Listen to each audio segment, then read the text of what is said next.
Assalamualaikum warahmatullahi wabarakatuh. Perkenalkan, nama saya Hanifah Auliah dengan NIM 1805751 dari kelas 6D PGSD. Di sini saya akan sedikit mengulas atau menjelaskan mengenai materi apa saja yang telah dipelajari selama 7 pertemuan kemarin di mata kuliah Perencanaan Pembelajaran di SD. Pertemuan pertama membahas tentang hakikat perencanaan pembelajaran. Perencanaan merupakan hasil dari proses berpikir. Perencanaan pembelajaran dapat dikatakan juga sebagai kegiatan pengambilan keputusan tentang apa yang harus dilakukan untuk mencapai tujuan. Menurut Ibrahim tahun 1993, perencanaan pembelajaran merupakan kegiatan merumuskan tujuan apa yang akan dicapai oleh suatu kegiatan, materi apa yang akan disampaikan, bagaimana cara menyampaikannya, alat dan media apa yang akan digunakan, serta cara apa yang akan dipakai untuk menilai pencapaian tujuan.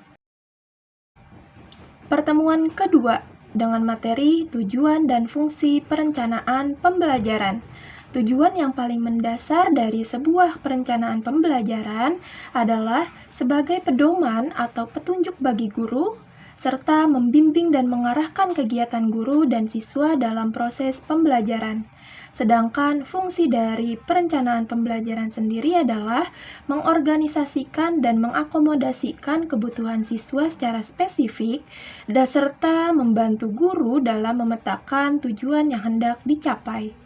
Fungsi lain perencanaan pembelajaran adalah sebagai alat untuk membantu atau membentuk, mempola, membuat model, dan mengkonstruksikan proses pembelajaran agar tujuan pembelajaran dapat dicapai secara efektif dan efisien sesuai dengan tujuan. Selanjutnya, pertemuan ketiga. Pertemuan ketiga membahas tentang manfaat perencanaan pembelajaran. Manfaat perencanaan pembelajaran sendiri, yang pertama sebagai petunjuk arah kegiatan dalam mencapai tujuan.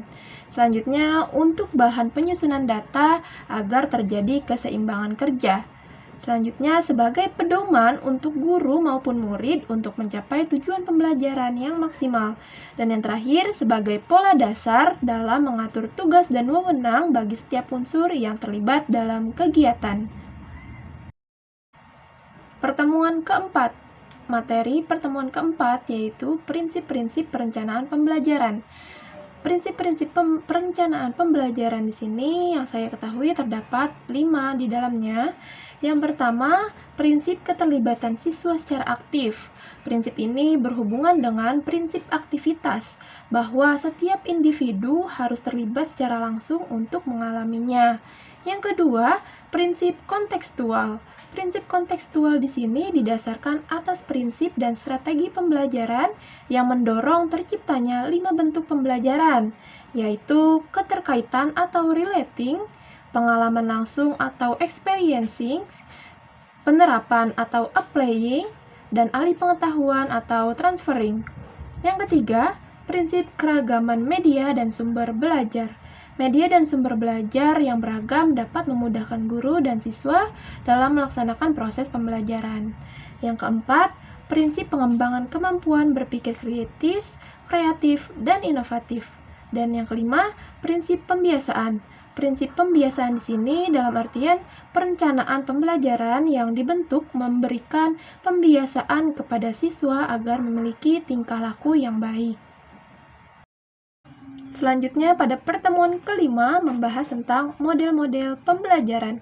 Model pembelajaran adalah bentuk pembelajaran yang tergambar dari awal hingga akhir yang disajikan oleh guru. Dengan kata lain, model pembelajaran merupakan bungkus atau bingkai dari penerapan suatu pendidikan, metode, strategi, dan teknik pembelajaran.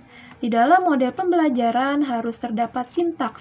Sintaks adalah langkah-langkah atau tahapan-tahapan pembelajaran yang harus mengacu pada tujuan pembelajaran. Macam-macam model pembelajaran yang saya ketahui seperti model pembelajaran langsung, model pembelajaran berbasis masalah, inquiry, CTL atau model pembelajaran kontekstual, pembelajaran pendidikan matematika realistik Indonesia atau PMRI, dan model pembelajaran kooperatif seperti Jigsaw, STAD, TGT, dan lain-lain. Selanjutnya di pertemuan ke-6 dengan materi ruang lingkup perencanaan pembelajaran. Perencanaan pembelajaran merupakan kegiatan penting dalam pembelajaran, sehingga pembelajaran harus dirancang secara sistematis yang mencakup beberapa hal, seperti merumuskan tujuan pembelajaran, merumuskan isi atau materi pelajaran, merumuskan pendekatan, strategi, dan model-model pembelajaran, merumuskan langkah-langkah pembelajaran yang mencakup kegiatan awal dan kegiatan inti, merumuskan sumber belajar atau media pembelajaran yang akan digunakan dalam proses pembelajaran, serta merumuskan evaluasi pembelajaran yang terdiri dari teknik, bentuk, instrumen, soal, kunci jawaban, dan penskoran. Dan di pertemuan ke-7 dengan materi pendidikan sebagai perencanaan pembelajaran. Pembelajaran di sini merupakan kegiatan inti dalam proses pendidikan karena melalui kegiatan pembelajaran ini diharapkan dapat mencapai tujuan pendidikan dalam bentuk terjadinya perubahan tingkah laku siswa menjadi lebih baik. Melalui perencanaan yang maksimal, seorang guru dapat menentukan bagaimana strategi dan metode yang digunakan agar tujuan pembelajaran tersebut dapat tercapai dengan maksimal.